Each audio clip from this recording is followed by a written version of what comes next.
Welcome guys. In this video we're going to be looking into that.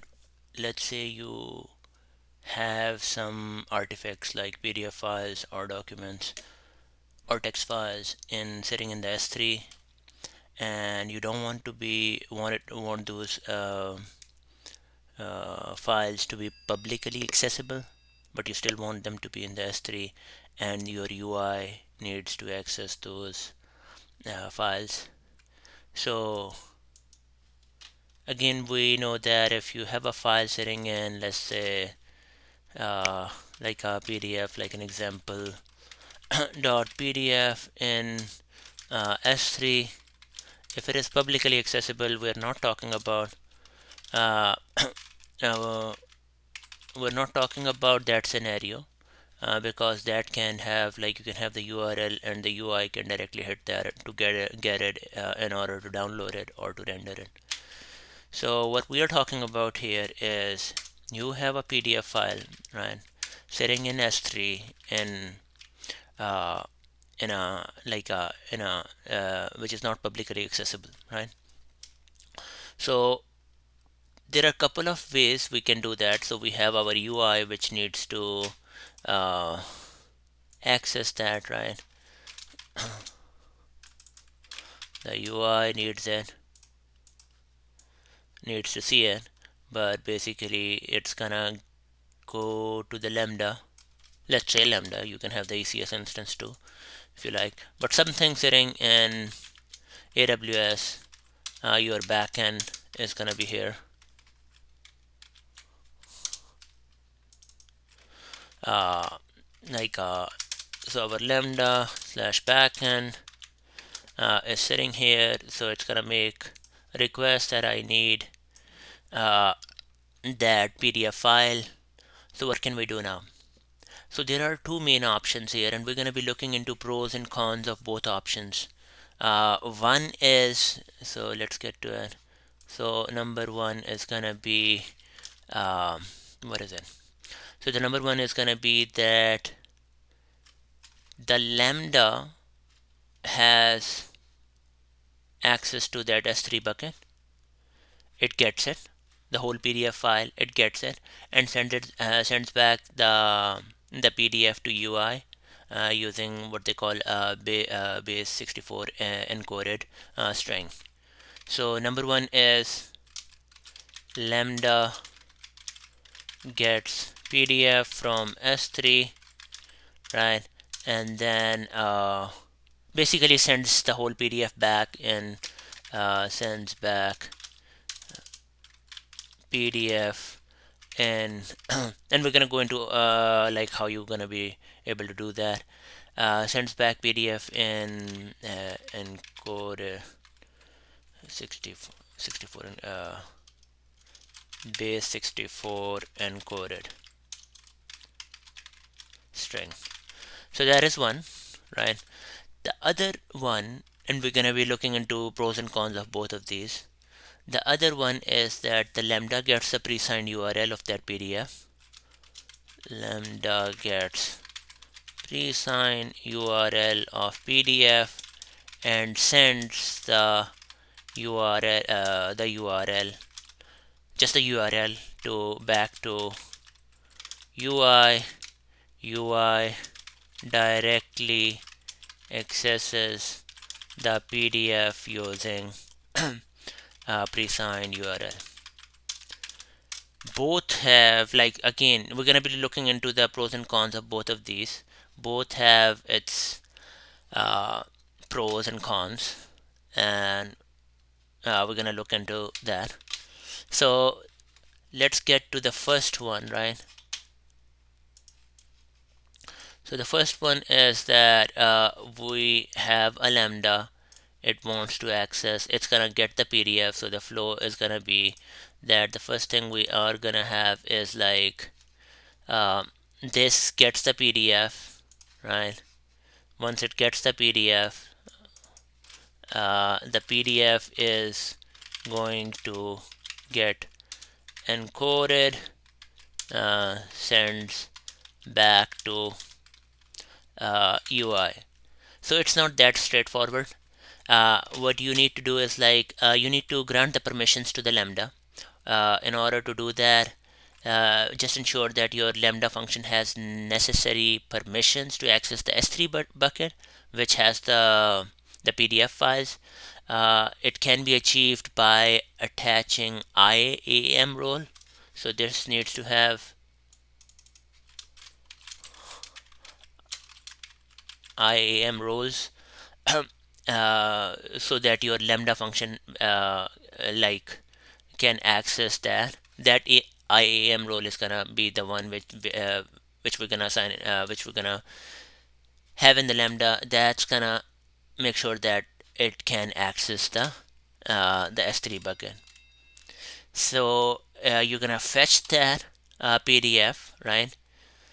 And once you fetch it, uh, so you can basically what happens is like once you fetch it, your Lambda is temporarily saving that PDF file to uh, like a like a temporary location, and where it does do the conversion, converting the PDF to a format that can directly send to the UI, which is the Base64 encoding.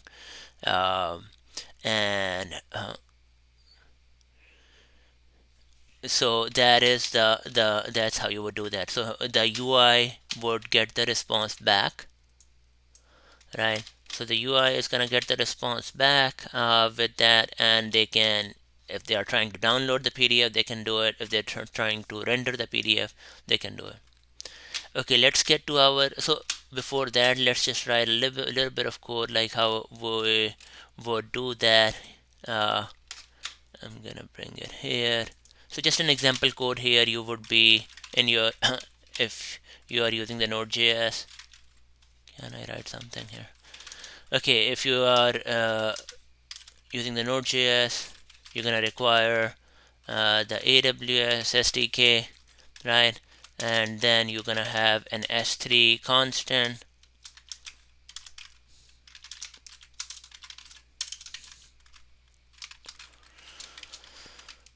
Okay, your handler gonna have is like async function which can get some event and return the func. So you're gonna, the parameters you're gonna have are the name of the bucket, right? The bucket is gonna be like your like what I was trying to do,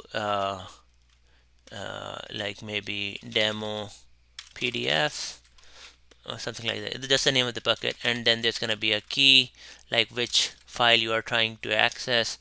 Maybe it's coming in a request, or like basically you need to have the uh, path to your PDF file, something like that, right?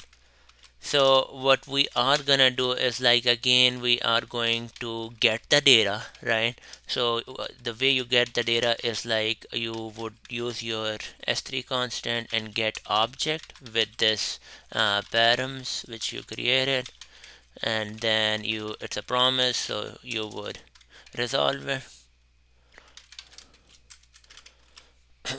and let's say this is gonna give us base64 data, right?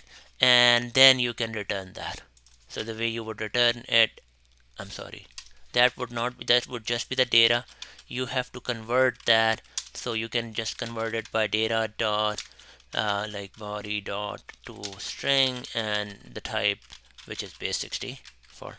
That would give you uh, the base64 which can be sent in the request. Okay, and then you would just return the response. You can have, if you wanted to have a status code, you can have 200 over there. Then you can have the body as the base64 data, stuff like that. Okay, so that's how you would do that. Now getting into the second one, which I really like it. I think it has more pros than cons. Your PDF is still there in the sitting in the S3. Then we have the UI which mounts it, right? And then we have our backend or Lambda,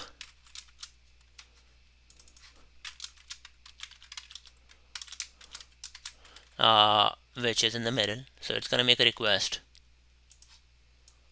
right? It needs the PDF. It's going to talk to the Lambda is going to talk to S3. Again, in terms of the permissions, you're going to need the same kind of permissions that either through the IAM role or some policy that you should have access to basically create the pre-signed URLs. So instead of getting the PDF back, it's going to ask for, let's say, it's going to ask for uh, give me pre-signed URL, and it's going to get that. So it is going to get the pre-signed URL, and it's going to return that pre-signed URL to the UI. Okay, now the UI has the pre-signed URL. It's gonna access that. It has the pre-signed URL, and it can directly access the PDF. So it would send the pre-signed URL, and it's gonna get the PDF back. So how that's how it's gonna work out. Uh, the thing is that in terms of the pros and cons, so looking at this one, so the pros of this one would be it has simple implementation. We were just able to implement that right there. Uh, yeah, so basically you include the PDF content in the response body. That's what you just do. So no need for additional network requests to fetch the PDF files or stuff like that. So it's just one call. It made the request. It got it from the S3 and returned it. Okay, the cons of this one are like you're gonna end up having increased payload size. So this base64 encoding increases the size of the PDF by a lot, right? To be exact, it increases the size by 33%. Right? If you have 100 MB of file, it's gonna make that that encoding is gonna make it 133 MB.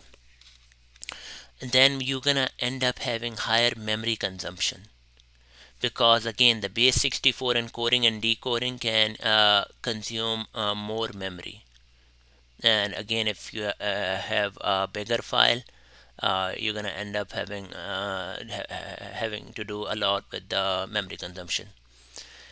And the third one is that there's gonna be performance impact because again it has to do with the base64 encoding. Again, transmitting large base64 encoded files over this network is gonna result in slower response time. So your UI is gonna be slower compared to the other one.